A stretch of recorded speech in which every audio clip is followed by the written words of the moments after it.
Hello everyone, this is Aryan Agarwal, MBBS student from king George medical university.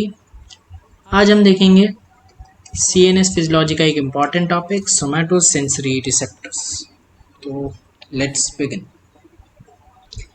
Somatosensory receptor जो होते हैं ये हमारे स्किन में प्रेजेंट हो सकते हैं या फिर डीप लेयर्स में भी प्रेजेंट हो सकते हैं। डीप टिश्यू लेयर्स जो होते हैं उनमें भी हमारे प्रेजेंट हो सकते हैं, लेकिन अगर हम जनरली बात करें तो हमारे सरफेस पे ही प्रेजेंट होंगे। ठीक है, यानी कि जनरली हमारे डर्मिस और एपिडर्मिस लेवल पे ही प्रेजेंट होंगे। अब इनका क्लासिफिकेशन अलग अलग बुक में अलग अलग तरीके से दिया हुआ गया है। किसी में लॉन्ग क्लासिफिकेशन दिया है, किसी में शॉर्ट क्लासिफिकेशन दिया है। तो एग्जाम पॉइंट ऑफ व्यू से तो उतना क्लासिफिकेशन इंपॉर्टेंट नहीं है, लेकिन अंडरस्टैंडिंग पॉइंट ऑफ व्यू से एक डिसेंट अमाउंट का क्लासिफिकेशन हम देख लें। सबसे पहले टाइप के जो सोमैटोसेंसरी रिसेप्टर्स आते हैं वो होते हैं मैकेनो रिसेप्टर्स। मैकेनो रिसेप्टर्स यानी कि जो मैकेनिकल स्टिमुलस से एक्टिवेट हो पाए। इसमें आते हैं हमारे टेक्टाइल रिसेप्टर यानी कि जो टच और प्रेशर से एक्टिवेट हो पाए।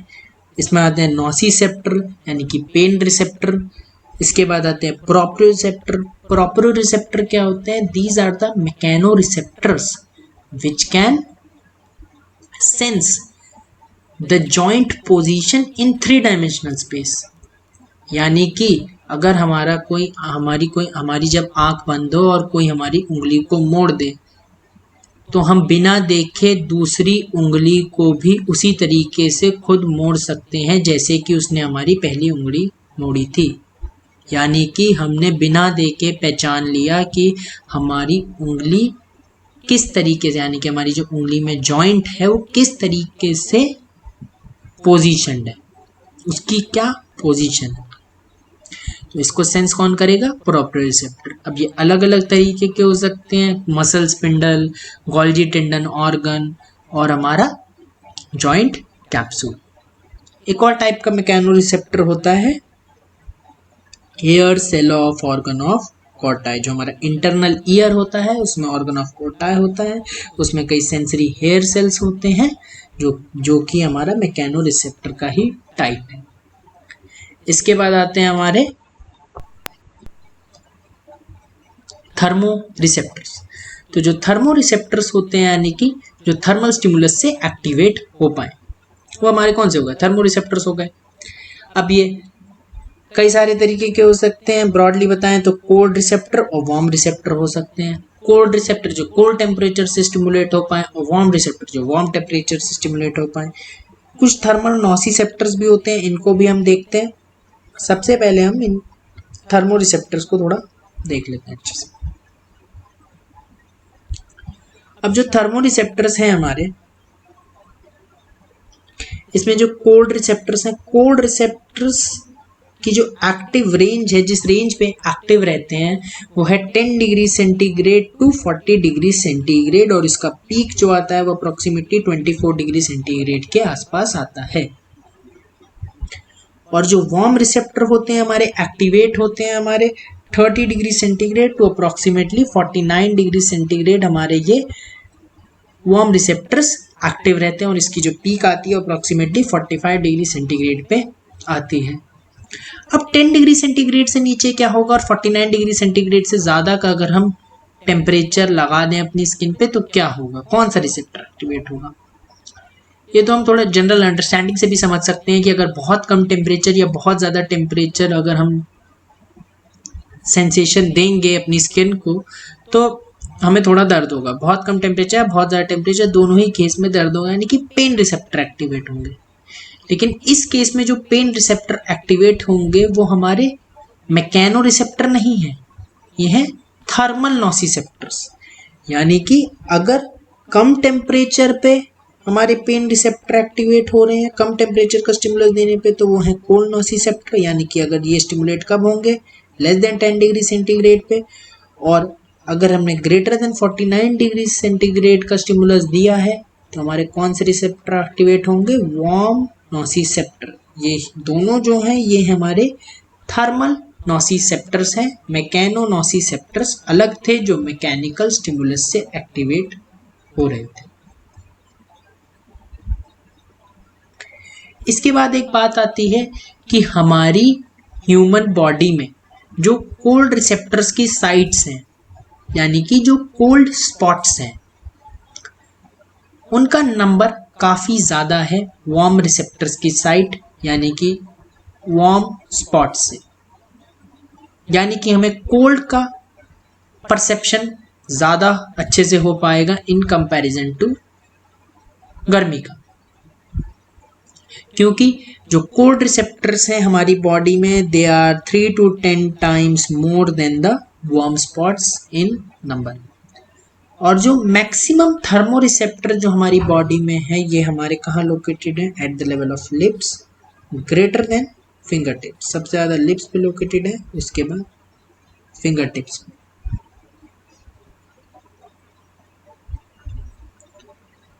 हम ग्राफ देख लेते हैं।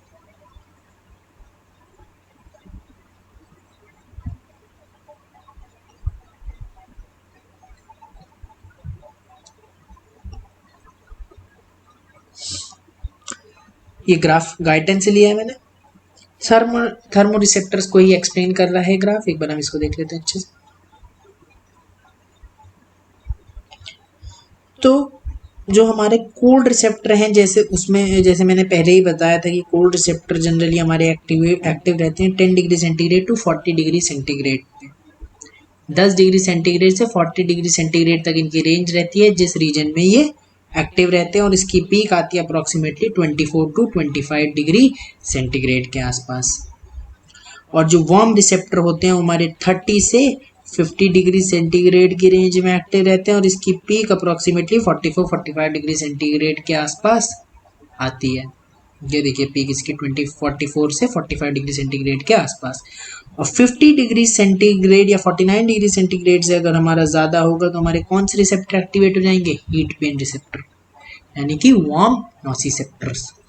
और टेम्परेचर अगर बहुत कम हो जाएगा लेस देन 10 डिग्री सेंटीग्रेड तो हमारे कोल्ड रिसेप्टर्स यानी कि कोल्ड पेन रिसेप्टर यानी कि कोल्ड नोसिसेप्टर्स का एक्टिवेशन हो जाएगा।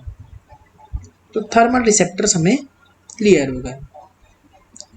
इसके बाद हमारे कई रिसेप्टर होते हैं जो होते हैं हमारे कीमो रिसेप्टर्स। अब जो कीमो रिसेप्टर्स हैं, ये एक पॉइंट यहाँ पे नोट करने वाली बात है कि ये वो कीमो रिसेप्टर नहीं है जो हमारे कैरोटिड बॉडी या एओर्टिक आर्च में पाए जाते हैं। ये वो कीमो रिसेप्टर्स हैं जो हमारे एट द लेवल ऑफ हमारे स्किन पे हैं, और जो ऐसी सेंसेशन के रिसेप्टर्स हैं जो कि केमिकल से मीडिएट हो रहे हैं। और ऐसी कौन कौन सी सेंसेशन है? हमारी ऑल्फैक्शन यानी कि स्मेल, गस्टेशन यानी कि टेस्ट, और साथ ही कुछ ऑस्मो रिसेप्टर्स भी प्रेजेंट होते हैं हमारे, जो कि कीमो रिसेप्टर्स का पार्ट है। लेकिन मेनली बात करें तो स्मेल और टेस्ट की जो सेंसेशन होती है वो कीमो रिसेप्टर से मीडिएट होती है। इसके बाद आते हैं हमारे फोटो रिसेप्टर। जो फोटो रिसेप्टर, फोटो मतलब लाइट, और लाइट एक इलेक्ट्रोमैग्नेटिक वेव है, इसीलिए इसे इलेक्ट्रोमैग्नेटिक रिसेप्टर भी कहते हैं। तो जो इलेक्ट्रोमैग्नेटिक रिसेप्टर है, लाइट रिसेप्टर, लाइट का परसेप्शन कौन करेगा? रॉड्स एंड कोन्स जो होंगे हमारे रेटिना में वही लाइट का परसेप्शन करेंगे। इसके बाद आते हैं पॉलीमोडल रिसेप्टर। पॉली मतलब मैनी, मॉडल मतलब मोड। ऐसे रिसेप्टर जो कई सारे मोड से एक्टिवेट हो पाए उनको कहते हैं पॉलीमोडल रिसेप्टर। और इसका बेस्ट एग्जांपल होता है हमारा नोसिसेप्टर्स या फिर पेन रिसेप्टर्स। इसका बेस्ट एग्जांपल नोसिसेप्टर्स या फिर पेन रिसेप्टर्स, इसका best example. Sorry about that. Nociceptors इसका बेस्ट एग्जांपल है पॉलीमोडल रिसेप्टर्स का। क्यों? क्योंकि नोसिसेप्टर जो है हमारे, अभी हमने देखा कि मैकेनिकल स्टिमुलस से भी एक्टिवेट हो रहे थे, थर्मल स्टिमुलस से भी एक्टिवेट हो रहे थे। साथ ही साथ अगर बताऊं तो ये केमिकल स्टिमुलस से भी एक्टिवेट हो जाते हैं। तो हमारे मैकेनिकल स्टिमुलस से भी एक्टिवेट हो गए, थर्मल स्टिमुलस से भी, और कई केमिकल्स भी ऐसे होते हैं जो हमारे नोसिसेप्टर्स को एक्टिवेट कर देते हैं। पर्टिकुलरली एक केमिकल बताऊं तो ब्रेडिकाइनिन एक ऐसा केमिकल है जो हमारे नोसिसेप्टर्स को एक्टिवेट कर देता है। तो इस वजह से ये पॉलीमोडल रिसेप्टर, क्योंकि कई सारे मोड ऑफ स्टिमुलस से ये एक्टिवेट हो पाते हैं। इसके बाद आता है हमारा टेक्टाइल रिसेप्टर। टेक्टाइल रिसेप्टर जो हमारे होते हैं, टेक्टाइल रिसेप्टर, मैकेनो रिसेप्टर जो है, इनको थोड़ा डिटेल में देख लेते हैं। ये जो होते हैं हमारे क्या डिटेक्ट करते हैं, टच और प्रेशर को डिटेक्ट करते हैं। और ये मैक्सिमली लोकेटेड जो होते हैं हमारे, ये होते हैं eight the level of finger tips greater than lips. यानी कि थर्मल रिसेप्टर्स का उल्टा है, थर्मल रिसेप्टर सबसे ज़्यादा लिप्स पे थे, उसके बाद हमारे कहाँ पे थे, फिंगर टिप्स पे, ये हमारे। लेकिन टैक्टाइल रिसेप्टर जो है सबसे ज़्यादा फिंगर टिप्स पे है, उसके बाद लिप्स पे है। अब based on their adapting property या अडेप्टेशन प्रॉपर्टी, इसको थोड़ा अडेप्टिंग प्रॉपर्टी क्या है, इसको थोड़ा आगे हमें थोड़ा समझ में आएगा भी है। लेकिन बेस्ड ऑन अडेप्टिंग प्रॉपर्टी से हम दो तरीके से बांट सकते हैं, एक रैपिडली अडेप्टिंग और एक slow adapting receptor. Rapidly adapting जो जल्दी अडेप्ट कर जाए, स्लो अडेप्टिंग जो थोड़ा टाइम लगे जिन्हें अडेप्टेशन में। ठीक है, अब ये फेजिक रिसेप्टर, टोनिक रिसेप्टर, इसको हम थोड़ा आगे देखेंगे, लेकिन पहले हम इसके एग्जाम्पल देख लेते हैं। रैपिडली अडेप्टिंग रिसेप्टर के हमारे जो एग्जाम्पल हैं पेकिनियन कॉर्पसल, मेजनर कॉर्पसल और हेयर एंड ऑर्गन। और स्लो अडेप्टिंग रिसेप्टर के जो हमारे एग्जाम्पल है मर्कल्स सेल्स या मर्कल्स डिस्क, रूफिनीज एंड या रूफिनीज एंडिंग और हमारी फ्री नर्व एंडिंग। ये हमारे स्लो अडेप्टिंग रिसेप्टर का एग्जाम्पल है। अब इनको हम, इनके एग्जाम्पल्स को थोड़ा हम देख लेते हैं डिटेल में। पेकिनियन कॉर्पसल, पेकिनियन कॉर्पसल की एक बात की, it is the largest tactile receptor या largest touch receptor and it is also the most sensitive touch receptor. सबसे ज्यादा बड़ा और सबसे सेंसिटिव टच रिसेप्टर है हमारा पेकिनियन कॉर्पसल, जो कि एक हमारा रैपिडली अडेप्टिंग टेक्टाइल रिसेप्टर का एग्जाम्पल है। अब टेक्टाइल रिसेप्टर है पेकिनियन कॉर्पसल, तो टच और प्रेशर से तो एक्टिवेट हो ही जाएगा, लेकिन इसका जो बेस्ट स्टिमुलस होता है वो होता है हमारा वाइब्रेशन। और पर्टिकुलरली बात करें तो हाई फ्रीक्वेंसी की वाइब्रेशन। कितनी फ्रीक्वेंसी, अप्रोक्सीमेटली 200 हर्ट्ज की फ्रीक्वेंसी की वाइब्रेशन। और अगर पूछा जाए कि वाइब्रेशन को सेंस करने का बेस्ट रिसेप्टर कौन है, तो हमारा नो डाउट पेकिनियन कॉर्पसल ही इसका बेस्ट आंसर है कि वाइब्रेशन सेंसिंग में जो बेस्ट रिसेप्टर इन्वॉल्व होता है, मेन रिसेप्टर जो इन्वॉल्व होता है, वो होता है पेकिनियन कॉर्पसल।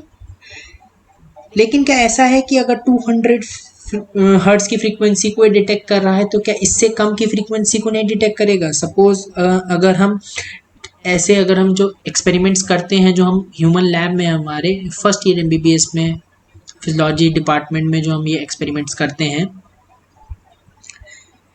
हम किससे करते हैं? वाइब्रेशन के जो हम सेंसेशन देखते हैं, ये ट्यूनिंग फॉर्क से देखते हैं। ट्यूनिंग फॉर्क वहाँ पे हम जनरली यूज़ करते हैं 128 हर्ट्ज, 256 हर्ट्ज, 512 हर्ट्ज, इस तरीके की ट्यूनिंग फॉर्क की फ्रीक्वेंसी वाले हमारे पास ट्यूनिंग फॉर्क अवेलेबल होते हैं।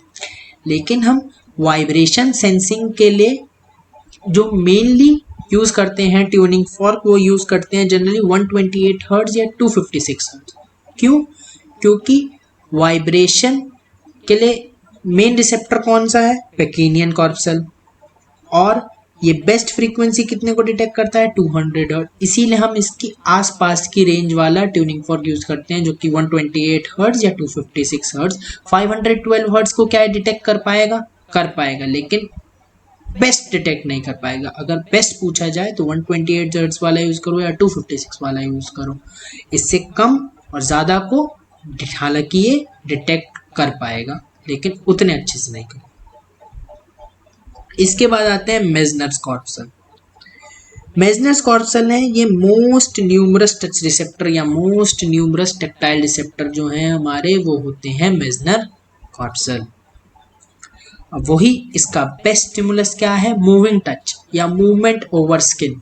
सपोज हम एक हाथ को दूसरे हाथ पे मूव कराएं, तो ये जो सेंसेशन हमारी परसीव हो रही है, ये मेजनर कॉर्पसल की वजह से हो रही है। ये इसका बेस्ट स्टिमुलस है मूविंग टच। साथ ही ये लो फ्रीक्वेंसी वाइब्रेशन को भी डिटेक्ट कर सकता है। अप्रोक्सीमेटली 50 हर्ट्ज फ्रीक्वेंसी की वाइब्रेशन को भी ये डिटेक्ट कर सकता है। लेकिन क्या वाइब्रेशन का सेंस करने का बेस्ट रिसेप्टर है ये? नहीं, बेस्ट रिसेप्टर पेकिनियन कॉर्पसल। इसके बाद आता है hair end organ. Hair end organ जो होते हैं हमारे, जो हेयर फॉलिकल्स होते हैं उनके बेस पे प्रेजेंट होते हैं, और भी जगह प्रेजेंट होते हैं, जरूरी नहीं हेयर फॉलिकल के बेस पे ही प्रेजेंट हो, और भी जगह प्रेजेंट होते हैं।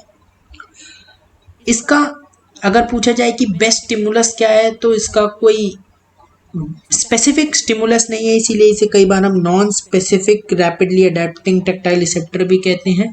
लेकिन क्योंकि ये base of the hair follicle पे प्रेजेंट होते हैं, इसलिए कई बार बोल दिया जाता है कि they can detect the hair movement, यानी कि हेयर मूवमेंट इसका एक स्टिमुलस है।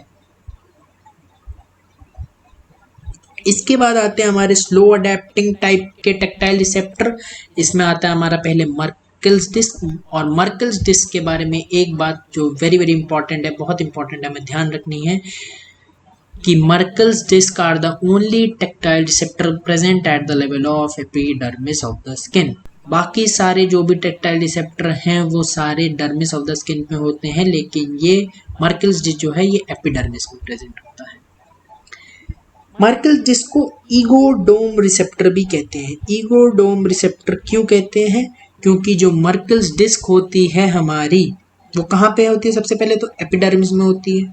जहाँ पे मर्कल्स डिस्क प्रेजेंट है उस पॉइंट पे क्या होता है, जो एपिडर्मिस है वो एक डोम शेप्ड एलिवेशन बना लेती है।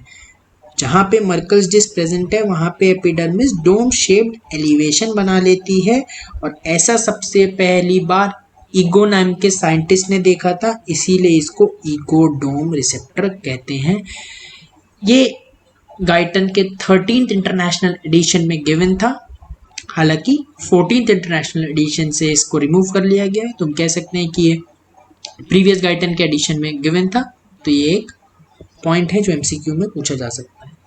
अब मर्कल्स डिस्क का बेस्ट स्टिमुलस क्या है? It can sense the points, edges, corners. यानी कि सपोज हम पेन को टच कराएं अपनी स्किन पे, लाइट टच कराएं, अगर हम डीप टच कराएंगे तो पेन रिसेप्टर्स एक्टिवेट हो जाएंगे। अगर हम लाइट टच कराएं पेन के निप को, तो हमारा कौन सा रिसेप्टर डिटेक्ट करेगा इसकी सेंसेशन?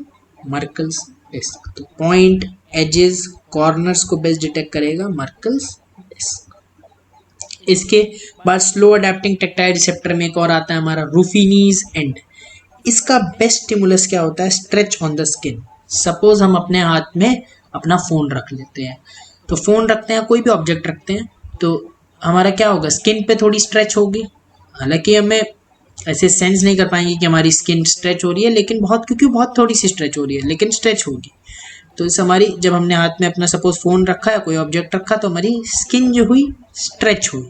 अब हम, अगर हमारी आंखें बंद हैं, तो हम इसका एक रफ आइडिया लगा सकते हैं कि इसका शेप और साइज क्या है उन ऑब्जेक्ट का जो हमारे हाथ में है। और क्यों आइडिया लगा पा रहे हैं? क्योंकि हमारी स्किन जो हो रही है स्ट्रेच हो रही है उतने एरिया में जहाँ पे ऑब्जेक्ट रखा।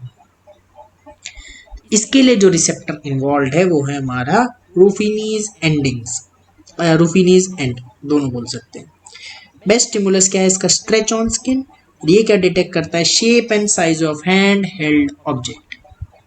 या फिर हम एक और बात कह सकते हैं कि पावर ग्रिप। पावर ग्रिप यानी कि अगर हम किसी ऑब्जेक्ट को पावरफुली ग्रिप कर लें, यानी कि होल्ड कर लें, तो कौन सा रिसेप्टर हमारा उसकी शेप एंड साइज को डिटेक्ट कर पाएगा? वो होगा रूफिनीज एंडिंग। इसके बाद आते हैं हमारे free nerve ending. Free nerve ending भी हमारा एक स्लो अडेप्टिंग टाइप का टेक्टाइल मैकेनो रिसेप्टर है, जो कि डिटेक्ट कर सकता है हमारा इचिंग एंड टिकलिंग सेंसेशन को। यानी कि इचिंग एंड टिकलिंग सेंसेशन को जो डिटेक्ट कर सकता है वो हमारा फ्री नर्व एंडिंग।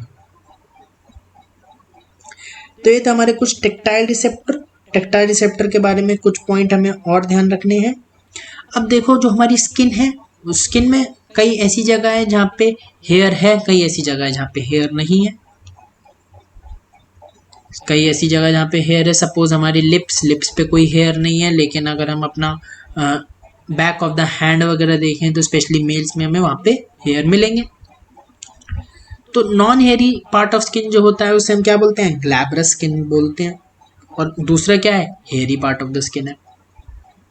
ऐसा मोस्ट ऑफ द बुक्स में लिखा है कि जो मीजनर कॉर्पसल है, they are exclusively located at the level of non hairy skin या ग्लैब्रस स्किन।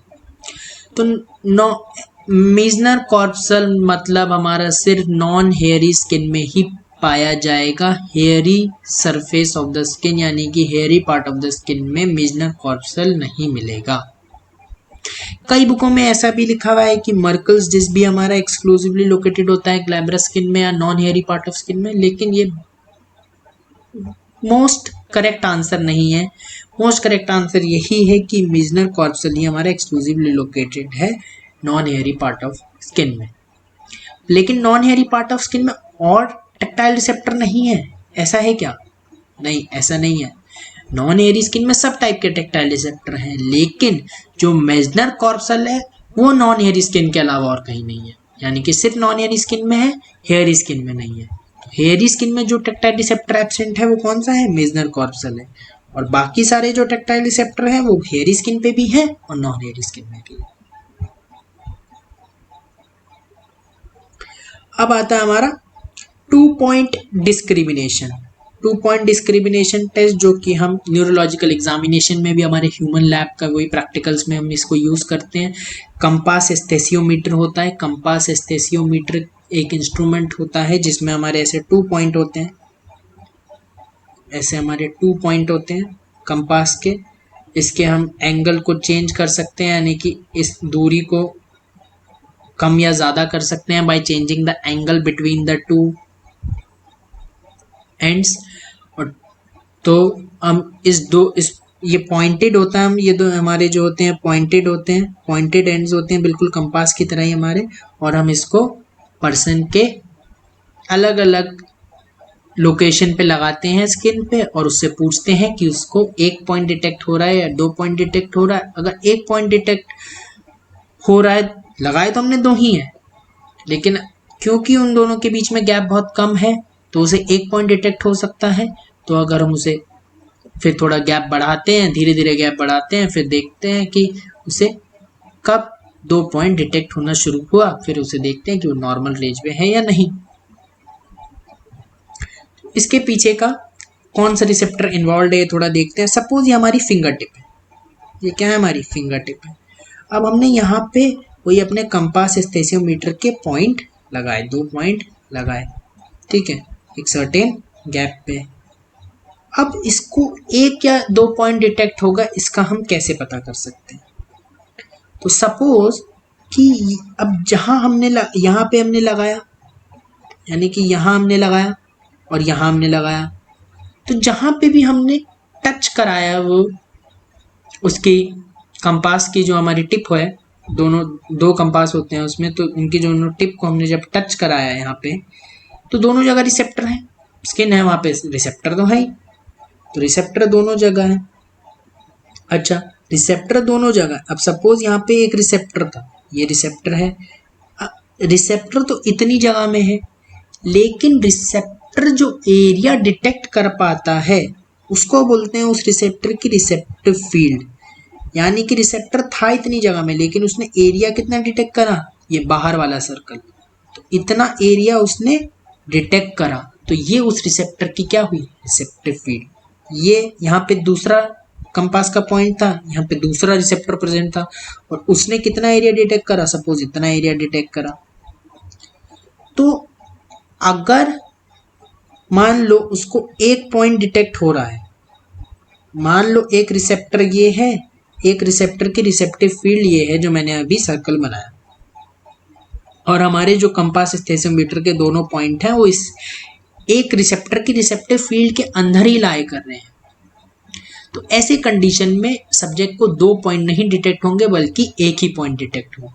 ये एक इंपॉर्टेंट पॉइंट है नोट करने वाले, कि अगर एक ही रिसेप्टर की रिसेप्टिव फील्ड के अंदर 2 पॉइंट लाई कर रहे हैं तो सब्जेक्ट को 1 ही पॉइंट डिटेक्ट होगा, 2 नहीं होंगे। तो अगर 2 पॉइंट डिटेक्ट होने हैं तो ऐसा रिसेप्टर होना चाहिए जिसकी रिसेप्टिव फील्ड कम हो, या ऐसा रिसेप्टर जिसकी रिसेप्टिव फील्ड ज़्यादा हो। अगर ज़्यादा हो गया तो वो पॉइंट तो अंदर लाई करने की पॉसिबिलिटी या प्रोबेबिलिटी तो बहुत बढ़ जाएगी ना। अगर रिसेप्टिव फील्ड जितना बड़ा हो जाएगा तो उसकी 2 पॉइंट की इस रिसेप्टिव फील्ड में लाई करने की पॉसिबिलिटी तो बहुत बढ़ जाएगी।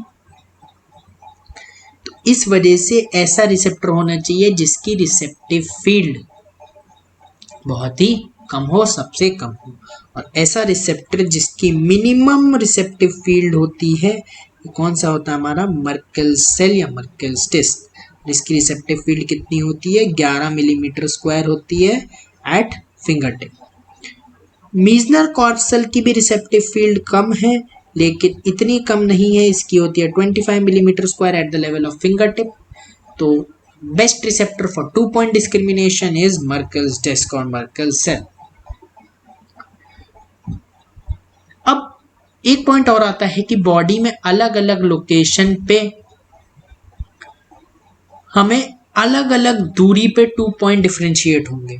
सपोज अगर मैं फिंगर टिप की बात करूं तो हमें जो 2 पॉइंट डिफरेंशिएट हो जाते हैं आराम से 1 मिलीमीटर से 2 मिलीमीटर की अगर हम दूरी पे 2 पॉइंट लगाएं तो हमें आराम से 2 पॉइंट डिफरेंशिएट हो जाएंगे। लेकिन अगर हम अपने बैक पे लगाएं, सपोज अगर हमने बैक पे वही कंपास एस्थेसियोमीटर के दोनों पॉइंट लगाए तो जब तक हमारी 65 टू 70 मिलीमीटर की दूरी नहीं होगी उन 2 पॉइंट के बीच, तब तक वो 2 पॉइंट को हम सेपरेटली डिस्क्रिमिनेट नहीं कर पाएंगे। ऐसा इसलिए क्योंकि फिंगर टिप में कम दूरी में क्यों डिटेक्ट कर लिया, क्योंकि यहाँ पे रिसेप्टर जो है उनकी कंसंट्रेशन ज़्यादा है, रिसेप्टर ज़्यादा है तो मर्कल्स रिसेप्टर भी सबसे, मर्कल्स डिस्क जो है पर्टिकुलरली वो सबसे ज़्यादा है। और अगर हम बैक की बात करें तो वहाँ पे रिसेप्टर कंसंट्रेशन बहुत कम है, यानी कि मर्कल्स डिस्क का कंसंट्रेशन काफ़ी कम है। इस वजह से वहाँ ज़्यादा दूरी में हमें डिटेक्ट हो पा रहे हैं 2 पॉइंट बैक में, लेकिन फिंगर टिप में हमें कम दूरी पे हो पा रहे हैं, 1 मिलीमीटर से 2 मिलीमीटर की दूरी पे हो पा रहे हैं। अब एक बात आती है ब्रेल रीडिंग।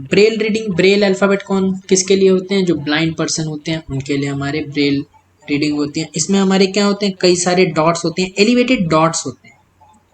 इसमें क्या करना होता है, जो ब्लाइंड पर्सन होता है उनको एलिवेटेड डॉट सेपरेटली डिटेक्ट करने होते हैं। सेपरेटली क्यों, क्योंकि इनको काउंट करने होते हैं कि कितने डॉट्स हॉरिजॉन्टल में हैं, कितने डॉट्स वर्टिकल में हैं। तो अगर नंबर कैलकुलेट करना है तो सेपरेटली डिटेक्ट करना होगा। अब वही सेपरेटली डिटेक्ट करना है तो 2 पॉइंट डिफरेंशिएशन जैसी वाली बात ही आ रही है। इसलिए ब्रेल रीडिंग में जो रिसेप्टर इन्वॉल्व है वो मेनली मर्कल्स डिस्क या मर्कल सेल ही होते हैं।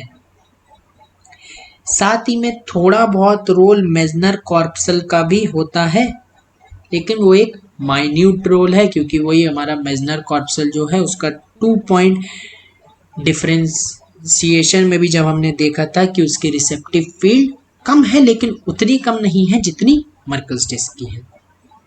ठीक है, तो इसमें थोड़ा कह सकते हैं हम कि यहाँ पे थोड़े कंट्रोवर्सी है कि जो फिजियोलॉजी की ज़्यादातर बुक हैं उसमें मर्कल्स डिस्क आंसर दिया हुआ है, लेकिन जो एनाटॉमी की बुक्स हैं उसमें मेजनर कॉर्पसल आंसर दिया है। गेनोंग में बहुत क्लियरली नहीं दिया है, लेकिन इसका अगर हम न्यूरोफिजियोलॉजी की टेक्स्ट बुक्स देखें हायर लेवल पे जाके तो उसमें मर्कल्स डिस्क ही बेस्ट आंसर आपको मिलेगा ब्रेल रीडिंग या 2 पॉइंट डिफरेंशिएशन के। इसके बाद थर्मो रिसेप्टर्स हम ऑलरेडी कवर कर चुके हैं। प्रॉपर रिसेप्टर अभी डिटेल में नहीं देखेंगे, इनको muscle spindle Golgi tendon organ वगैरह को बाद में देखेंगे। बात हो गई थी कि they can sense the joint position 3 dimensional space, 3 type के हो सकते हैं, muscle spindle, Golgi tendon organ और जॉइंट कैप्सूल। अब हम देख लेते हैं आयनिक मैकेनिज्म क्या है इनका डिटेक्शन का, कि इनका आयनिक मैकेनिज्म क्या है जिसके बेसिस पे हमारे ये डिटेक्ट कर पाते हैं। सोमैटोसेंसरी रिसेप्टर हमारे किस आयनिक मैकेनिज्म के बेसिस पे डिटेक्ट कर पाते हैं हमारा सेंसेशन। तो हम एग्जांपल लेते हैं, सपोज पैकिनियन कॉर्पसल। अब पैकिनियन कॉर्पसल क्यों ले रहा हूं मैं, Pacinian because it is the most widely studied tactile receptor by the scientist, तो इसीलिए पैकिनियन कॉर्पसल का एग्जांपल लेते हैं। पैकिनियन कॉर्पसल क्या होता है हमारा, ये हमारी जो स्किन है eight the level of skin हमारा डर्मिस में क्या होगा, हमारा पैकिनियन कॉर्पसल होगा, ये पैकिनियन कॉर्पसल। अब पैकिनियन कॉर्पसल क्या अनियन लाइक अपीयरेंस होती है, अनियन बल्ब लाइक अपीयरेंस होती है। इसका जो हमारा कई सारे लेयर्स में, कंसेंट्रिक लेयर्स में हमारा क्या होता है, कनेक्टिव टिश्यू की लेयर होती है, हमारा पैकिनियन कॉर्पसल होता है। तो अनियन लाइक अपीयरेंस होती है पैकिनियन कॉप्सल की। अब क्या है, यहाँ से हमारा सेंसरी न्यूरॉन जाएगा। सेंसरी न्यूरॉन कहाँ, वाया द डॉर्सल रूट जाएगा up to the level of spinal cord. ये हमारा क्या है, cross section of the spinal cord है, तो सेंसरी न्यूरॉन गया via the dorsal root at the level of spinal cord. और यहाँ से फिर स्पाइनल कॉर्ड से हमारा मोटर न्यूरॉन जाएगा via the ventral root up to the skeletal muscle. तो डॉर्सल रूट में हमारा क्या, सेंसरी न्यूरॉन जाएगा, वेंट्रल रूट से मोटर न्यूरॉन जाएगा। कैसे याद रख सकते हैं, एस डॉर्सल में भी आ रहा है, एस सेंसरी में भी आ रहा है, तो डॉर्सल रूट से सेंसरी, वेंट्रल रूट से मोटर। ठीक है, तो यही कि डॉर्सल रूट से हमेशा सेंसरी न्यूरॉन जाएगा और वेंट्रल रूट से हमेशा मोटर न्यूरॉन जाएगा। इसको हम बोलते हैं बेल मेजेंडाई लॉ। इसी चीज को हम बेल मेजेंडाई लॉ कहते हैं। अब हमारे स्किन पे पेकिनियन कॉप्सल प्रेजेंट है, इसको हम थोड़ा बड़ा करके देखते हैं। अब पेकिनियन कॉप्सल क्या है, ये हमारा पेकिनियन कॉप्सल है, ये हमारे इसके सेंसरी न्यूरॉन है, सेंसरी न्यूरॉन इसका। ठीक है, अब पेकिनियन कॉप्सल क्या, हमारे टैक्टाइल रिसेप्टर, टैक्टाइल टाइप के मैकेनो रिसेप्टर है। तो क्या टच से हमारे स्टिमुलेट होगा, तो सपोज हमने अपनी स्किन पे टच करा, टच हुआ स्किन पे, तो क्या होगा, डिप्रेशन होगा थोड़ा सा, हमें पता नहीं चलेगा, लेकिन हल्का सा अगर हम टच करें तो थोड़ा सा डिप्रेशन होगा स्किन में। इसको हम बोले तो इंडेंटेशन ऑफ द स्किन होगा। अगर स्किन में डिप्रेशन हुआ तो क्या होगा, हमारा टेक्टाइल जो हमारा ये पेकिनियन कॉर्पसल है, इसमें भी यानी कि डिप्रेशन ऑफ द रिसेप्टर या फिर इंडेंटेशन ऑफ द रिसेप्टर होगा। अब इमेजिन करो कि पेकिनियन कॉर्पसल कैसा है, एक फ्लूइड फिल्ड बैलून की तरह है, फ्लूइड फिल्ड बैलून या वाटर फिल्ड बैलून की तरह।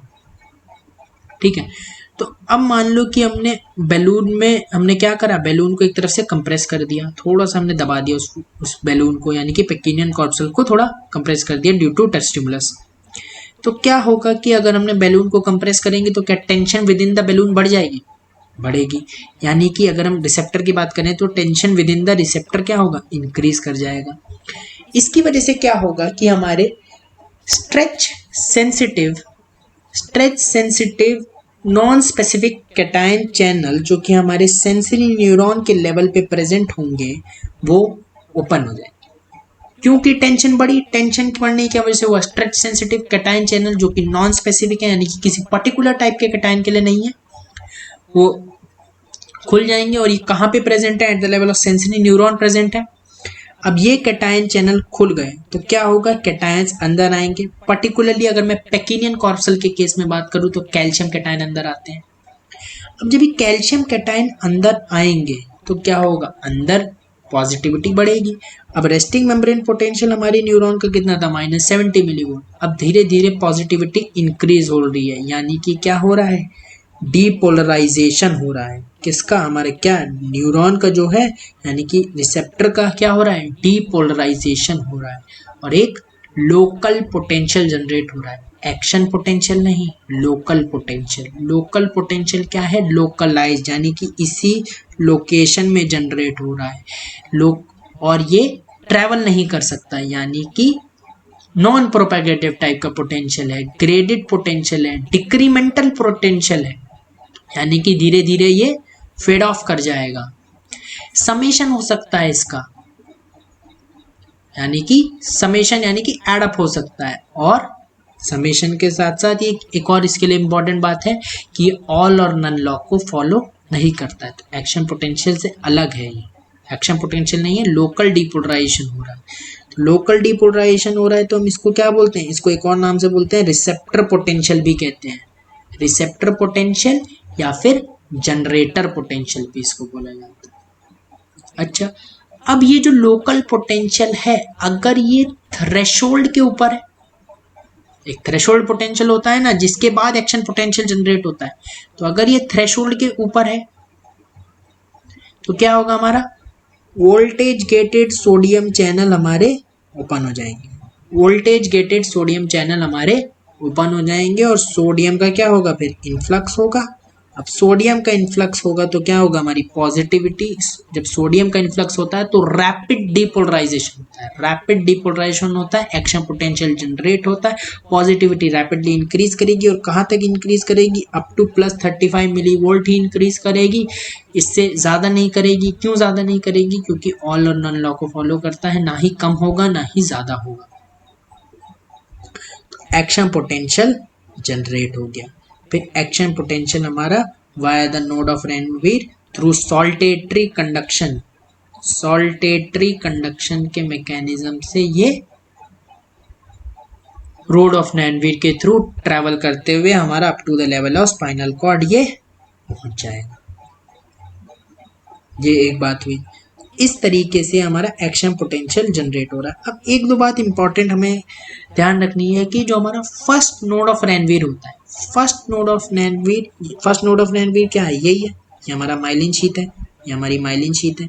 तो फर्स्ट नोड ऑफ रेनवीर क्या हुआ, ये हुआ। ये जो होता है ये हमारा रिसेप्टर के अंदर प्रेजेंट होना चाहिए, है भी। ये हमारा पेकिनियन कॉर्पसल है, हमारा फर्स्ट नोड ऑफ रेनवीर है। फर्स्ट नोड ऑफ रेनवीर कहाँ होना चाहिए, हमारा रिसेप्टर के अंदर प्रेजेंट होना चाहिए। और दूसरी बात कि जो एक्शन पोटेंशियल का जनरेशन है या एक्शन पोटेंशियल का इनिशिएशन है, ये हमारा कहाँ पे होगा, फर्स्ट नोड ऑफ रेनवीर पे ही होगा। ऐसा क्यों, क्योंकि एक्शन पोटेंशियल का जनरेशन क्यों हो रहा था, क्योंकि voltage gated sodium channel active open हो रहे थे और उसकी वजह से हमारा सोडियम इन्फ्लक्स हो रहा था, रैपिड सोडियम इन्फ्लक्स हो रहा था। तो जो हमारे वोल्टेज गेटेड सोडियम चैनल है, इनका मैक्सिमम कंसंट्रेशन हमारा कहाँ होता है, नोड ऑफ रेनवीर पे ही होता है। इसी वजह से हमारा जो एक्शन पोटेंशियल का इनिशिएशन होता है eight the level of sensory neuron, वो हमारा कहाँ पे होता है, फर्स्ट नोड ऑफ रेनवीर पे होता है। और जो फर्स्ट नोड ऑफ रेनवीर होता है वो हमारा हमेशा रिसेप्टर के अंदर ही होता है। तो अगर हम बात करें रिसेप्टर पोटेंशियल, यानी कि जो लोकल डिपोलराइजेशन था, ये रिसेप्टर पोटेंशियल था, ये भी रिसेप्टर के अंदर जनरेट हो रहा था, और जो एक्शन पोटेंशियल है वो भी रिसेप्टर के ही अंदर जनरेट हो रहा है। ठीक है, तो अब क्या होगा, यहाँ से हमारा क्या, ये हमने इसके अंदर की कहानी देख ली कि एक्शन पोटेंशियल जनरेट हो गया, और ये हमारा क्या, सॉल्टेटरी कंडक्शन करते हुए हमारा कहाँ पहुंच गया, ऐसे सॉल्टेटरी कंडक्शन करते हुए हमारा at the level of spinal cord पहुंच गया। अब स्पाइनल कॉर्ड से कहाँ जाएगा, वेंट्रल हमारे, अब मोटर न्यूरॉन में जाएगा हमारे, यानी कि वेंट्रल रूट के थ्रू जाएगा। अब वेंट्रल रूट को सेंसेशन, हमारे कई सारे ब्रेन फाइबर्स होती हैं, वो हमें क्या, वेंट्रल रूट को सेंसेशन दे देंगी। अब यहाँ पे क्या है, साइटोन और हमारे सेल बॉडी और मेनली डेंड्राइट्स हैं, तो डेंड्राइट स्टिमुलेट हो जाएंगे और साइटोन हमारे यहाँ पे स्टिमुलेट हो जाएगा वाया द ब्रेन फाइबर्स। अब क्या होगा इसके थ्रू, अब ये जब स्टिमुलेट होगा तो इसके थ्रू एक्शन पोटेंशियल, यानी कि मोटर न्यूरॉन के थ्रू एक्शन पोटेंशियल ट्रैवल होगा। तो मोटर न्यूरॉन में जो एक्शन पोटेंशियल का इनिशिएशन होता है, ये होता है इनिशियल सेगमेंट में। इनिशियल सेगमेंट जो होता है हमारा एक्सॉन का, वहां पे एक्शन पोटेंशियल का इनिशिएशन होता है।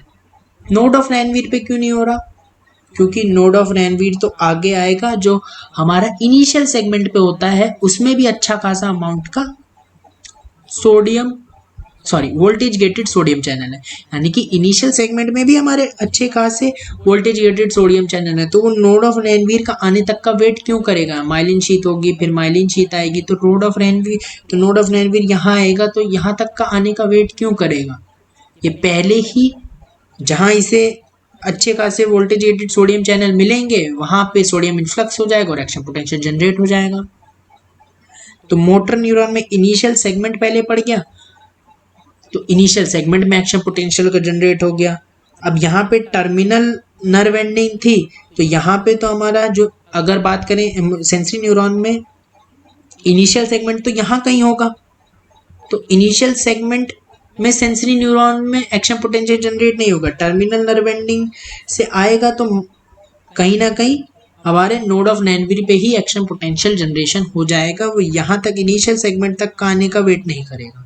ऐसे ही यहाँ पे इनिशियल सेगमेंट में एक्शन पोटेंशियल जनरेट हो जाएगा और नोड ऑफ नैनवीर तक जाने का वेट नहीं करेगा, क्योंकि दोनों में ही वोल्टेज गेटेड सोडियम चैनल का कंसेंट्रेशन काफी ज्यादा है इस वजह से। तो जो इम्पोर्टेंट बात है कि जो हमारा एक्शन पोटेंशियल का इनिशिएशन है सेंसरी न्यूरॉन में फर्स्ट नोड ऑफ नैनवीर पे हो रहा है और मोटर न्यूरॉन में इनिशियल सेगमेंट में हो रहा है, इनिशियल सेगमेंट में हो रहा है मोटर न्यूरॉन में, और फर्स्ट नोड ऑफ नैनवीर पे हो रहा है हमारा सेंसरी न्यूरॉन में क्या, एक्शन पोटेंशियल का इनिशिएशन। और first node of Ranvier is always located within the receptor, यानी कि इंट्रा रिसेप्टर होते हैं ये। ठीक है, अब हम एक गाइटन से एक को देख लेते हैं, इमेज देख लेते हैं, गाइटन से मैंने ली है। अब देखो यहाँ पे एक एक चीज देखते हैं, डिफॉर्म्ड एरिया, यानी कि यहाँ पे क्या है, जहाँ पे अपने सेंसेशन अप्लाई करिए, टच जहाँ पे हमने अप्लाई करा है, तो यहाँ पे क्या होगा हमारा, यहाँ पे हमारे स्ट्रेच सेंसिटिव जो होंगे हमारे कैटायन चैनल होंगे जो नॉन स्पेसिफिक टाइप के, वो ओपन अप हो जाएंगे और हमारा कैटायंस अंदर आएंगे, पर्टिकुलरली कैल्शियम वगैरह अंदर आएंगे, और यहाँ पे लोकल डीपोलराइजेशन यानी कि रिसेप्टर पोटेंशियल जनरेट हो जाएगा। अच्छा, अब यहाँ पे तो पॉजिटिव है लेकिन बाकी जगह तो नेगेटिव है ना, तो इसकी वजह से क्या, एक करंट फ्लो होगा, जो करंट फ्लो को ये दिखाया हुआ है, तो करंट फ्लो होगा पॉजिटिव टू नेगेटिव, तो करंट फ्लो होगा। ठीक है, तो ये रिसेप्टर पोटेंशियल हो गया। इसके बाद हमारा क्या है, यहाँ पे फिर अगर ये हुई रिसेप्टर पोटेंशियल हमारा थ्रेशोल्ड से ज़्यादा होगा तो हमारा voltage sodium channel open up हो जाएंगे और हमारा एक्शन पोटेंशियल जनरेट हो जाएगा। और कहाँ पे होगा, फर्स्ट नोड ऑफ नैनवीर, उसी को दिखाया गया और फिर ये एक्शन पोटेंशियल का करंट फ्लो को दिखाया।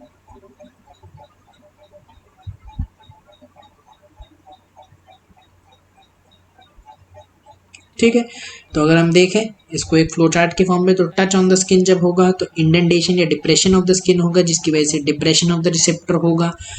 इसकी वजह से कि अगर हमने पैकिनियन कॉर्पसल किस तरीके से माना, फ्लूइड फिल्ड बैलून की तरह या वाटर फिल्ड बैलून की तरह माना, इसकी वजह से क्या होगा कि हमारे जो stretch sensitive non specific type के कैटायन चैनल जो कि फ्री एंड ऑफ न्यूरॉन पे होंगे वो एक्टिवेट हो जाएंगे। इसकी वजह से कैल्शियम एंट्री होगी। अगर हम माने पैकिनियन कॉर्पसल में तो मोस्टली वही कैल्शियम एंट्री होती है, हालांकि अलग और भी कैटायंस की हो सकती है। इसकी वजह से क्या होगा, लोकल डीपोलराइजेशन होगा, जिसे रिसेप्टर पोटेंशियल या जनरेटर पोटेंशियल भी बोला। अगर ये थ्रेशोल्ड के अबव है, ज़्यादा है, तो एक्शन पोटेंशियल जनरेट हो जाएगा at the level of first node of Ranvier, जो कि हमारा रिसेप्टर के अंदर लोकेटेड होगा।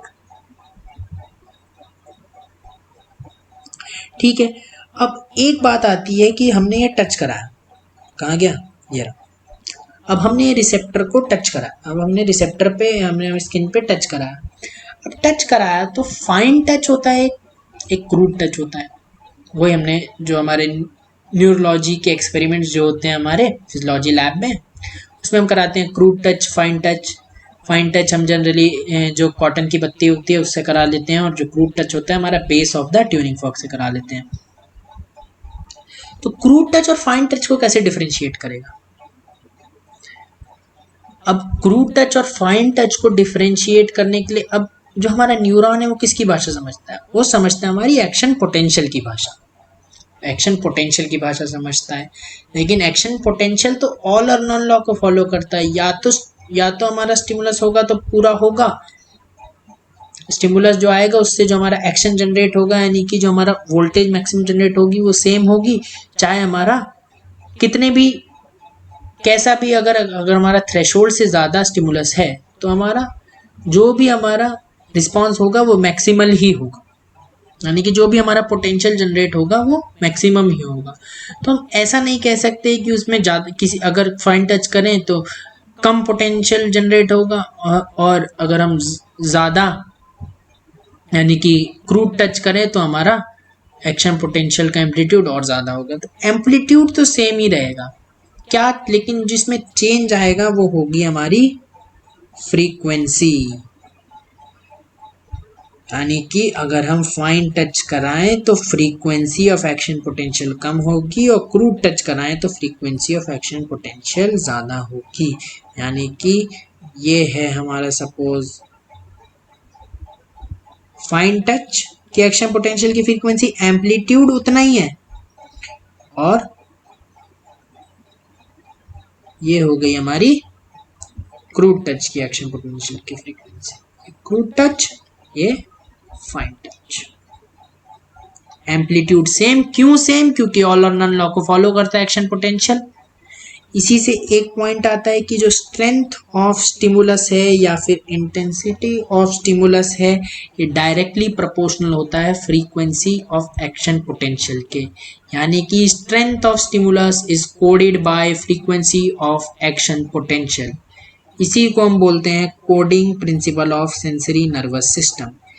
ये किसी एक टाइप के रिसेप्टर के लिए बात नहीं है, ये एक जनरल किसी भी रिसेप्टर के लिए बात है कि जितनी ज़्यादा स्ट्रेंथ ऑफ स्टिमुलस होगा उतनी ज़्यादा फ्रीक्वेंसी ऑफ एक्शन पोटेंशियल होगा। ठीक है, तो अब हम एक ग्राफ देख लेते हैं कि सपोज ये हमारा थ्रेशोल्ड, ये हमारा क्या है, थ्रेशोल्ड वैल्यू है। ठीक है, अब यहाँ पे हमने टच कराया, यानी कि रिसेप्टर का एक्टिवेशन कराया, यहाँ पे हमने वही पैकिनियन कॉर्पसल की बात चल रही है, तो क्या होगा, लोकल पोटेंशियल जनरेट होगा। अब जो हमारा इंटेंसिटी ऑफ टच होगा उसके बेसिस पे हमारा लोकल पोटेंशियल जनरेट होगा। अगर ये थ्रेशोल्ड से ऊपर होगा तो एक्शन पोटेंशियल जनरेट हो जाएगा, अगर ये थ्रेशोल्ड से कम होगा तो ये हमारा डिक्रीमेंट हो जाएगा, यानी कि धीरे धीरे फेड ऑफ हो जाएगा, इसका डिक्रीमेंटेशन हो जाएगा अगर ये थ्रेशोल्ड से कम हुआ। थ्रेशोल्ड से ज़्यादा हुआ तो एक्शन पोटेंशियल जनरेट हो जाएगा। इसी के बेसिस पे हम एक ग्राफ देखते हैं गाइटन का। ये हमारा, अब हमें वाई एक्सिस पे क्या दिया, मेम्ब्रेन पोटेंशियल दिया, और हमें इसमें टाइम दिया है एक्स एक्सिस पे। तो रेस्टिंग मेम्ब्रेन पोटेंशियल जो न्यूरॉन का है वो अप्रोक्सीमेटली -70 -80 मिलीवोल्ट के आसपास है। इसके बाद यहाँ पे हमने क्या, वही टच कराया, टच कराने की यहाँ पे हमने रिसेप्टर को एक्टिवेट कराया, तो इसकी वजह से क्या जनरेट हुआ, ये क्या है हमारा पूरा, ये क्या है, लोकल पोटेंशियल है, यानी कि वही रिसेप्टर पोटेंशियल है, लोकल डिपोलेशन, जिसे जनरेटर पोटेंशियल भी बोला।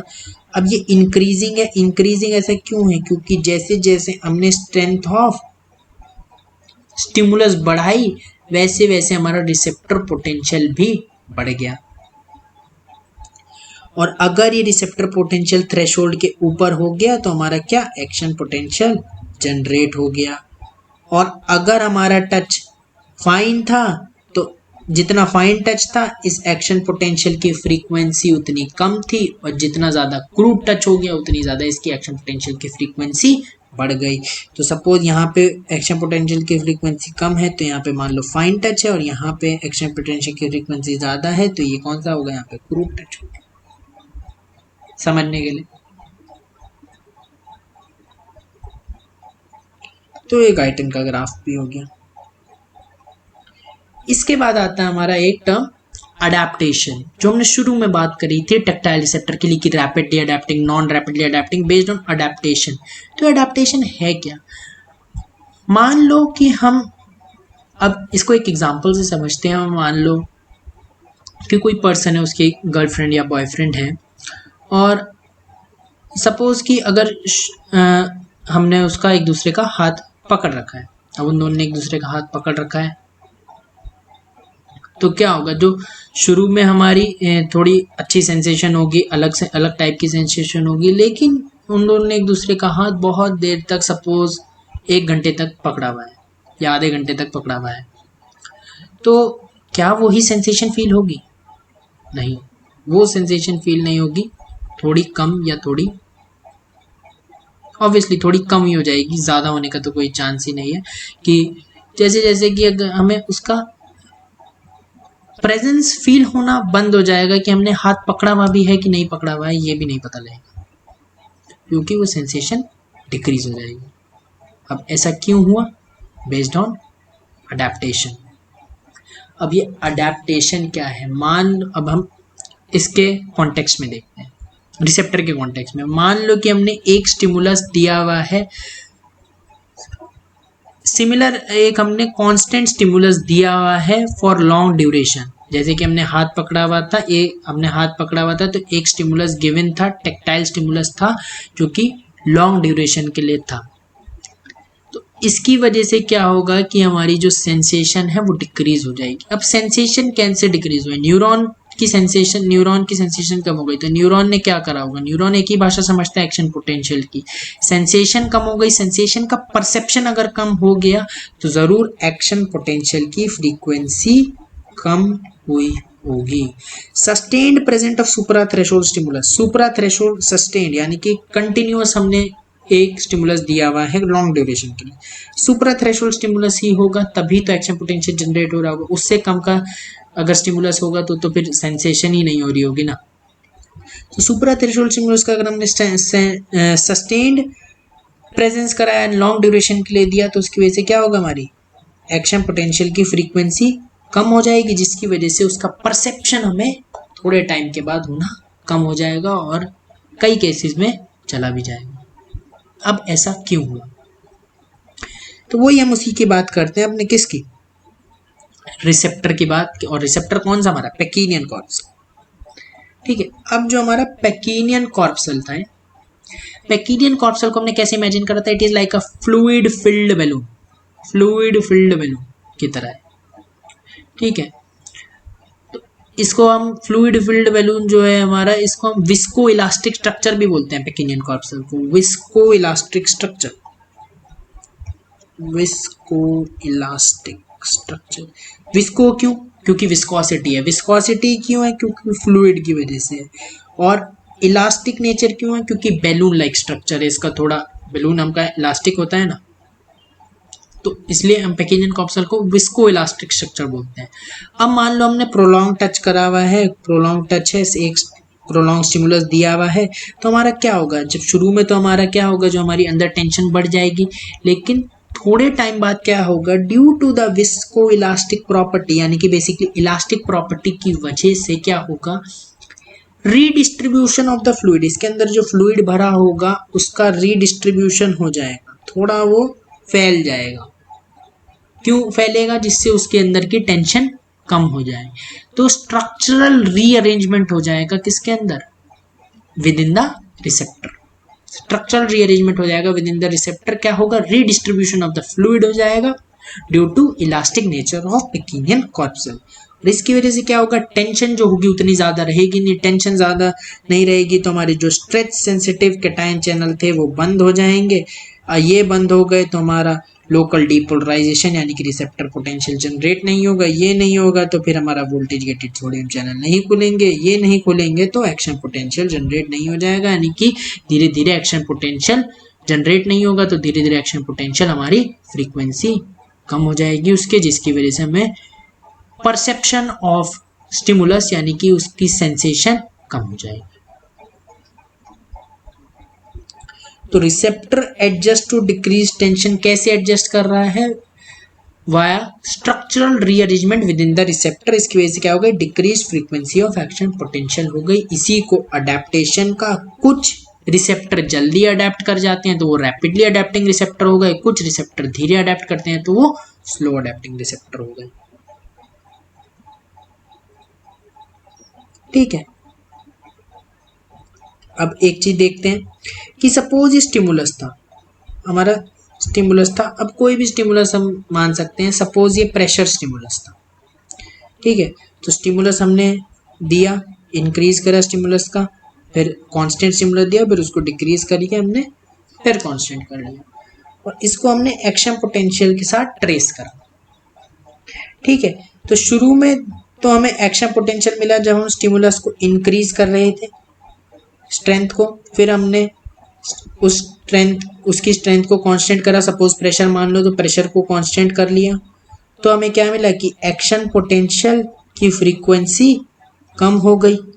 और फिर जब हम डिक्रीज कर रहे हैं तो उसकी एक्शन पोटेंशियल की फ्रीक्वेंसी बढ़ गई। ये हमें मिला। और दूसरे केस में हमें क्या मिला कि हमने स्टिमुलस दिया, उसी तरीके से इंक्रीज करा स्ट्रेंथ ऑफ स्टिमुलस, फिर कांस्टेंट, फिर डिक्रीज कर लिया।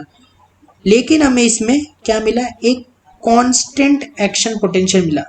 एम्पलीट्यूड तो सबका सेम ही मिलेगा, लेकिन फ्रीक्वेंसी ऑफ एक्शन पोटेंशियल भी हमें इस केस में सेम ही मिली, भले ही हम strength of the stimulus increase कर रहे हो, डिक्रीज कर रहे हो, या कांस्टेंट स्ट्रेंथ का स्टिमुलस दे रहे हैं। तो इन दोनों केस में कौन सा रैपिडली अडेप्टिंग रिसेप्टर है, कौन सा स्टिमुलस रैपिडली अडेप्टिंग रिसेप्टर में हमने दिया होगा, ऊपर वाला या नीचे वाला? बेस्ड ऑन एक्शन पोटेंशियल हम बता सकते हैं।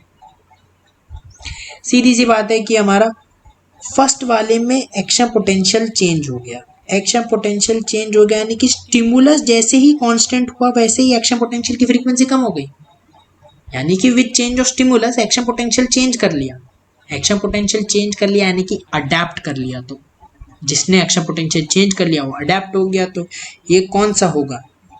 ये होगा हमारा रैपिडली अडेप्टिंग रिसेप्टर का, ये हमारा रैपिडली अडेप्टिंग रिसेप्टर का ग्राफ या हमारा फिगर है। अच्छा, लेकिन इस केस में क्या हुआ? इस केस में हमारा रिसेप्टर, हमने स्टिमुलस को चेंज करा, स्टिमुलस को हमने इंक्रीज करा, कांस्टेंट करा, डिक्रीज करा, लेकिन एक्शन पोटेंशियल चेंज ही नहीं हुआ, यानी कि वो विद चेंज ऑफ स्टिमुलस अपने आप को अडेप्ट नहीं कर पाया है, यानी कि एक्शन पोटेंशियल को चेंज नहीं कर पाया। तो हमारा कैसा होगा? Slow adapting receptor. अच्छा, एक और बात कि फेजिक रिसेप्टर है, rapidly adapting receptor phasic receptor है। फेजिक रिसेप्टर क्यों? क्योंकि ये फेज चेंज ऑफ स्टिमुलस को आसानी से डिटेक्ट कर पा रहा है। यहाँ पे फेज हो गया चेंज स्टिमुलस का तो एक्शन पोटेंशियल की फ्रीक्वेंसी कम हो गई, यहाँ पे फिर फेज हो गया चेंज हो गया स्टिमुलस का तो एक्शन पोटेंशियल की फ्रीक्वेंसी इंक्रीज हो गई। तो फेजिक रिसेप्टर कौन सा होगा? हमारा रैपिडली अडेप्टिंग रिसेप्टर। लेकिन स्लो अडेप्टिंग रिसेप्टर जो है वो हमारा टोनिक रिसेप्टर है। टोनिक रिसेप्टर क्या मतलब? टोनिक का मतलब होता है प्रोलॉन्ग, यानी कि प्रोलॉन्ग ड्यूरेशन तक हमारा सिमिलर टाइप का एक्शन पोटेंशियल आता रहेगा। तो टोनिक टाइप का रिसेप्टर कौन सा है हमारा? Slow adapting receptor. तो अगर मैं बोलूं कि सस्टेन्ड टाइप ऑफ स्टिमुलस को डिटेक्ट करने के लिए कौन सा रिसेप्टर बढ़िया है, तो स्लो अडेप्टिंग रिसेप्टर ही बढ़िया है, क्योंकि वो प्रोलॉन्ग टाइप तक अपना सेम एक्शन पोटेंशियल देता है, अडेप्ट नहीं करता है। हो सकता है आगे चल के अडेप्ट कर जाए, लेकिन प्रोलॉन्ग टाइम तक, काफी लार्ज ड्यूरेशन ऑफ टाइम तक ये अपना सिमिलर ही एक्शन पोटेंशियल रखता है, इसीलिए इसे हम क्या बोलते हैं? Tonic receptor. और ये डिटेक्ट कर जाता है स्टेडी स्टिमुलस को। लेकिन वाइब्रेशन डिटेक्शन के लिए रैपिडली अडेप्टिंग रिसेप्टर होता है, क्योंकि वाइब्रेशन जब हम ट्यूनिंग फॉर्क से करते हैं तो हम क्या करते हैं, हम ट्यूनिंग फॉर्क हमारा लगातार वाइब्रेट करता रहता है। तो उसका मतलब क्या है? ये पहले लगातार light touch deep touch, light touch deep touch, light touch deep touch होता रहता है, यानी कि स्टिमुलस का फेज चेंज होता रहता है, क्योंकि वो वाइब्रेट कर रहा है ना, तो कभी कम कभी ज़्यादा, कभी कम कभी ज़्यादा, इस तरीके से होता रहता है। तो अगर फेज चेंज हो रहा है स्टिमुलस का वाइब्रेशन में, तो उसको डिटेक्ट करने के लिए रैपिडली अडेप्टिंग रिसेप्टर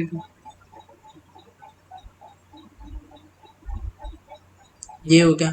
अब ये गेनोम का दिया हुआ है हमारा ग्राफ, फिगर दी हुई है। टेक्टाइल रिसेप्टर दिए हैं, Meissner corpuscle, Merkel cell, Pacinian corpuscle, Ruffini's end. अब हमने पढ़े थे कि जो मेजनर कॉर्पसल है कैसा है हमारा? रैपिडली अडेप्टिंग है, ये भी रैपिडली अडेप्टिंग है। पेकिनियन कॉर्पसल और मर्कल हमारा क्या है? स्लो अडेप्टिंग है। रूफिनीज एंडिंग भी हमारा स्लो अडेप्टिंग है। रिसेप्टिव फील्ड इसमें हमें पता लग रहा है किसकी सबसे कम है, इसकी सबसे कम है, किसकी? मर्कल्स की। इसीलिए 2 पॉइंट डिस्क्रिमिनेशन में यूज हो रहा था। तो गाइटन के फिगर से क्लियर हो रहा है कि मर्कल्स डिस्क हमारा किसमें 2 पॉइंट डिफरेंशिएशन में यूज हो रहा हो, और ब्रेल्स में भी यही हो रहा था। तो अगर हम इसकी बात करें कि अगर हम देखें कि मिजनर कॉर्पसल में जो हमारा ये क्या है, ये हमारा मिजनर कॉर्पसल में क्या है? हमारा स्टिमुलस उसी तरीके से है। देखो इसमें क्या है कि हमने जब इंक्रीज करा स्ट्रेंथ ऑफ स्टिमुलस तो हमारा एक्शन पोटेंशियल जनरेट हुआ, और जब हमने फिर डिक्रीज करा तब एक्शन पोटेंशियल जनरेट हुआ। लेकिन जब हमने कांस्टेंट स्टिमुलस बीच में रखा तो हमारा एक्शन पोटेंशियल नहीं मिला। इसकी वजह से क्या मतलब रहा है? ये जल्दी अडेप्ट कर लिया, रैपिडली अडेप्टिंग। इसी तरीके से हमें थर्ड में भी दिख रहा है। थर्ड हमारा कौन सा है, देखो पेकिनियन कॉर्पसल, ये भी रैपिडली अडेप्टिंग है। तो इसमें हमने जब इंक्रीज करा तब हमें एक्शन पोटेंशियल दिखा, जब डिक्रीज करा तब एक्शन पोटेंशियल दिखा, लेकिन बीच में जब कांस्टेंट स्टिमुलस था तब हमारा एक्शन पोटेंशियल हमें नहीं मिला। तो दोनों हमारे रैपिडली अडेप्टिंग है, पहला और तीसरा वाला। लेकिन इसमें से ज़्यादा रैपिडली अडेप्टिंग कौन सा है, ये हम सिंपली एक्शन पोटेंशियल का बार को काउंट कर सकते हैं। इसमें स्पाइक्स कितने आ रहे हैं, 4 बार या 4 स्पाइक्स आ रहे हैं। इसमें कितने, इसमें अगर हम देखें तो 3 5 6 स्पाइक्स आ रहे हैं, 6 बार आ रहे हैं। तो तीसरे वाले यानी कि पेकिनियन कॉर्पसल ने अपने आप को 4 बार में या 4 स्पाइक्स में क्या कर लिया, अडेप्ट कर लिया। जबकि मेजनर्स को कितने लगे, 6 स्पाइक्स या 6 बार लगे। तो जल्दी किसने अडेप्ट कर लिया, पेकिनियन। तो पेकिनियन सबसे ज़्यादा रैपिडली अडेप्टिंग रिसेप्टर है। अब इसमें और इसमें देखें तो हमें एक्शन पोटेंशियल सभी जगह देखने को मिल रहा है। तो ये दोनों कैसे होगा, हमारे स्लो अडेप्टिंग हो गए। इन दोनों में भी अगर हम देखें दोनों स्लो अडेप्टिंग है। इन दोनों में से ज़्यादा रैपिडली अडेप्टिंग रिसेप्टर कौन सा है, दोनों स्लो हैं लेकिन दोनों में से कंपैरेटिवली बात करें तो ज़्यादा रैपिडली अडेप्टिंग रिसेप्टर कौन है, ये वाला हमें दिख रहा है साफ। क्यों, क्योंकि इसमें एक्शन पोटेंशियल के बार कम है, इसमें एक्शन पोटेंशियल के बार ज़्यादा है। तो हम बोल सकते हैं कि रूफिनीज एंडिंग जो है ये comparatively more rapidly adapting receptor in comparison to Merkel's disc.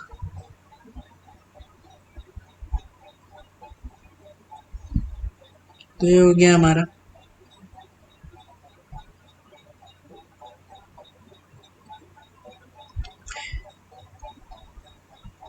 एक और थोड़ा ग्राफ हम डिस्कस कर लेते हैं, गेनोंग में दिया हुआ है।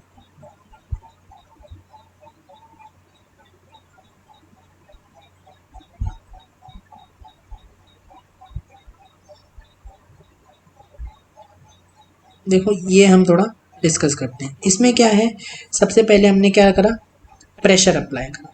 अब प्रेशर अप्लाई करा तो सपोज हम जब जैसे जैसे हम प्रेशर इंक्रीज करेंगे तो हमारे स्किन पे क्या करा, प्रेशर अप्लाई करा, तो क्या होगा, इंडेंटेशन ऑफ द स्किन होगी। तो जैसे जैसे हम प्रेशर इंक्रीज करेंगे तो हमारी इंडेंटेशन ऑफ द स्किन क्या करेगी, इंक्रीज करेगी। सपोज इसमें कितनी 1 मिलीमीटर का इंडेंटेशन हुआ, एग्जाम्पल के लिए मान लो 2 मिलीमीटर का हुआ, इसमें 3 मिलीमीटर का हुआ। प्रेशर इंक्रीज करा तो ज़्यादा इंडेंटेशन होगा, इसमें 5 मिलीमीटर का हुआ। प्रेशर दिया हुआ देखो वाई एक्सिस में। अब जब 1 मिलीमीटर का इंडेंटेशन हुआ तो इसमें देखो एक्शन पोटेंशियल जनरेट नहीं हुआ। क्यों एक्शन पोटेंशियल जनरेट नहीं हुआ, क्योंकि 1 मिलीमीटर के इंडेंट से उतने stretch sensitive cation channel activate नहीं हुए होंगे, वो नहीं खुले होंगे, जिसकी वजह से हमारा जो रिसेप्टिव पोटेंशियल है वो वो हो सकता है जनरेट तो हुआ हो लेकिन उतना ज़्यादा ना हुआ हो कि वो थ्रेशोल्ड को क्रॉस कर जाए। तो रिसेप्टर पोटेंशियल ने थ्रेशोल्ड को क्रॉस नहीं करा, इस वजह से एक्शन पोटेंशियल नहीं मिला।